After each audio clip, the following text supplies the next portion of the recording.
Argentina. Located in the southern part of South America, with a population of around 46 million, this country stretches extraordinarily from north to south, allowing it to contain vastly different landscapes at the same time, from tropical regions to massive glaciers. The Andes Mountains, running along the western edge of the country, form the longest mountain range in the world, stretching nearly 7,000 kilometers. This mountain chain is one of the most defining natural features not only for Argentina, but for a large part of South America as a whole. With tropical regions in the north, glaciers in the south, mountains in the west, and endless plains in the east, Argentina is not easy to describe in a single sentence. But we should still try. So let's begin exploring Argentina through its cultural identity. Shaped largely by immigrants from Europe, especially from Italy and Spain, the country reflects this influence in many areas, from architecture and cuisine to everyday gestures and even the rhythm of speech. Today, it is estimated that around 25 million people in Argentina have Italian roots. This makes Argentina one of the countries with the largest Italian populations outside of Italy itself. Meanwhile, much of the indigenous population was lost due to diseases brought by Europeans during colonization, leaving their numbers tragically small today.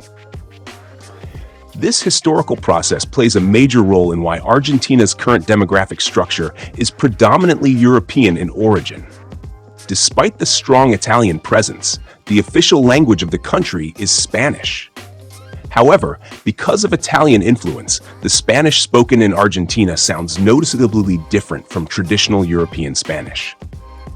In the early 20th century, Argentina was considered one of the richest countries in the world, surpassing many European nations in terms of income per capita.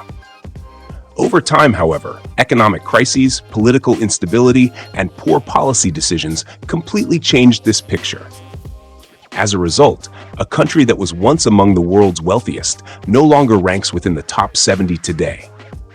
Still, despite these economic fluctuations, social life in Argentina remains vibrant and full of energy.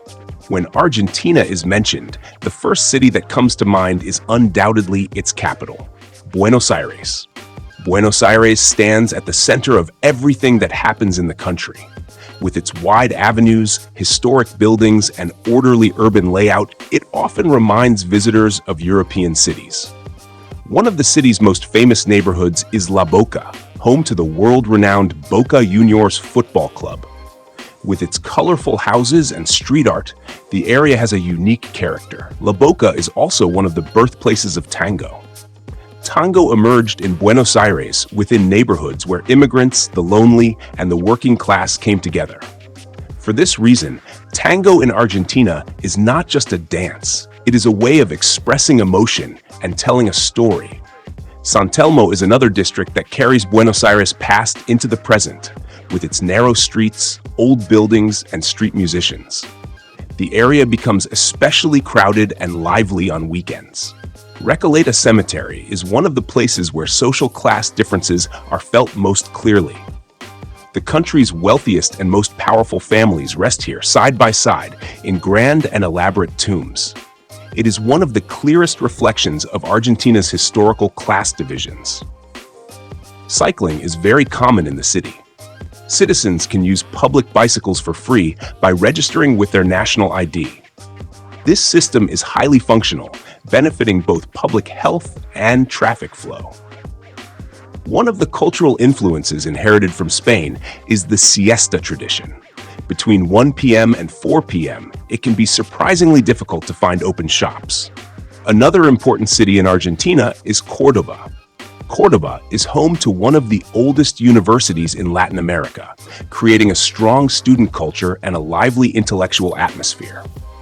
As the country's second largest city, Córdoba is calmer than Buenos Aires, yet its social life remains very active. Moving westward, we arrive in Mendoza. Mendoza is the heart of Argentina's wine production and is especially famous worldwide for its Malbec grapes.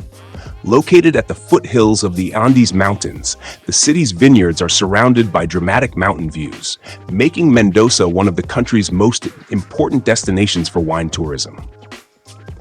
In the south, however, Argentina takes on a completely different identity. This region, known as Patagonia, is one of the most sparsely populated and harshest areas of the country. Distances are long, and settlements are spread far apart. Here, nature plays a far more dominant role than cities or human presence. El Calafate is a small city in Patagonia, famous for its glaciers.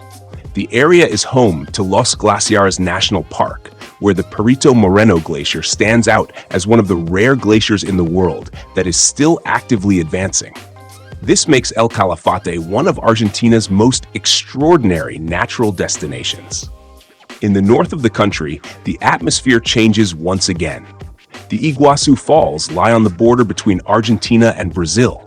In terms of surface area, they are considered the largest waterfall system in the world. With hundreds of waterfalls flowing simultaneously, this region is one of the most visited natural sites in the country. Now, let's talk about Argentine cuisine. Argentine food is simple, yet deeply satisfying. Instead of heavy spices, the focus is on high-quality ingredients. The country's most famous dish is asado. Asado is one of the foundations of Argentine cuisine, typically made with beef cooked slowly over low heat on a grill.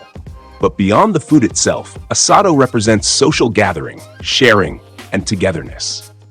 Empanadas are traditional pastries filled with meat, cheese, or vegetables, baked or fried, and prepared differently in each region of Argentina. Milanesa, thin slices of breaded meat, fried until golden, is another staple of Argentine cuisine. One of the most consumed drinks in Argentina is mate. Mate is drunk throughout the day and shared among people. Drinking from the same cup is seen as a sign of closeness and trust. One of Argentina's most unusual traditional sports is pato. Pato means duck in Spanish because the sport was originally played using live ducks instead of a ball. Today, animals are no longer used, and the game is played under modern rules. In a country that raised legends like Diego Maradona and Lionel Messi, football is more than a sport. It is almost a religion. And no, that's not an exaggeration. The love for Maradona is so intense that a religion was literally created in his name, called the Iglesia Maradoniana, or the Church of Maradona. This belief system considers Maradona's birthday as the beginning of the new year.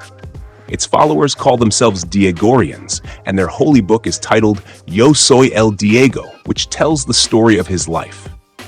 It is estimated that this belief has around 200,000 followers worldwide. As a football fan, I strongly recommend attending a match in Argentina. The Super Clásico between Boca Juniors and River Plate, considered one of the greatest derbies in the world, offers an experience unlike anything else.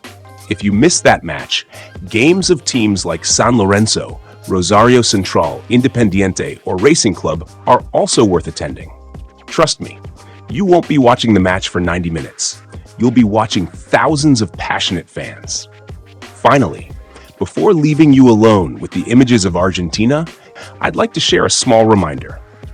Just like you, we are passionate travelers. With your likes and comments, you help us move one step closer to making our dreams come true. And if you let us know which country you'd like to see in the next video, we'd be very happy.